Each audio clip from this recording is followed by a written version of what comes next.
I recently finished watching Obit, a documentary about the obituary writers for the New York Times. Despite the subject matter, it's actually quite an uplifting and charming film.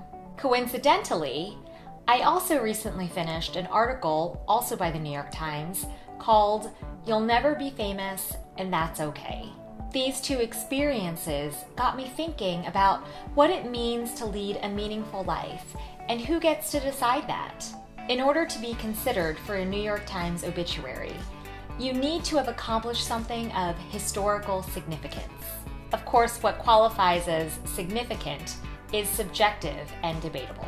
The New York Times obituaries range from Einstein to Gandhi to the inventor of the Slinky and other people who you might have never heard of, but who, according to the New York Times anyway, had lives worth memorializing. I don't think that people are aspiring to one day be in the New York Times obituary section, but I do think that there's this pressure to lead a meaningful life. The news article that I read talked about how young people today desperately want to change the world, and they believe that in order to have a meaningful life, they have to do something extraordinary, like start a company, become a self-made millionaire, or at a minimum, have an enviable Instagram page filled with epic adventures. The person who I immediately thought of was Elizabeth Holmes, founder and former CEO of Theranos, the company that falsely claimed that it had developed technology that would revolutionize blood testing.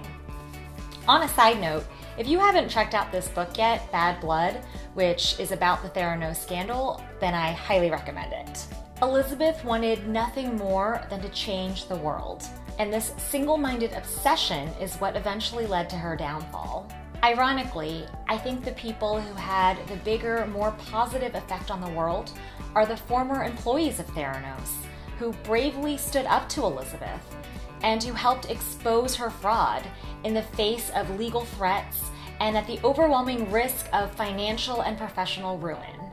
Some of those people are named in this book, but many of them will remain anonymous forever. But of course, that doesn't mean that their lives weren't filled with meaning and worth.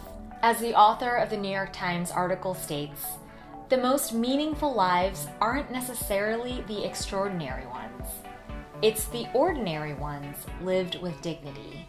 We can do this by connecting with others, embracing our daily tasks with gratitude and positivity, and contributing to something bigger than ourselves.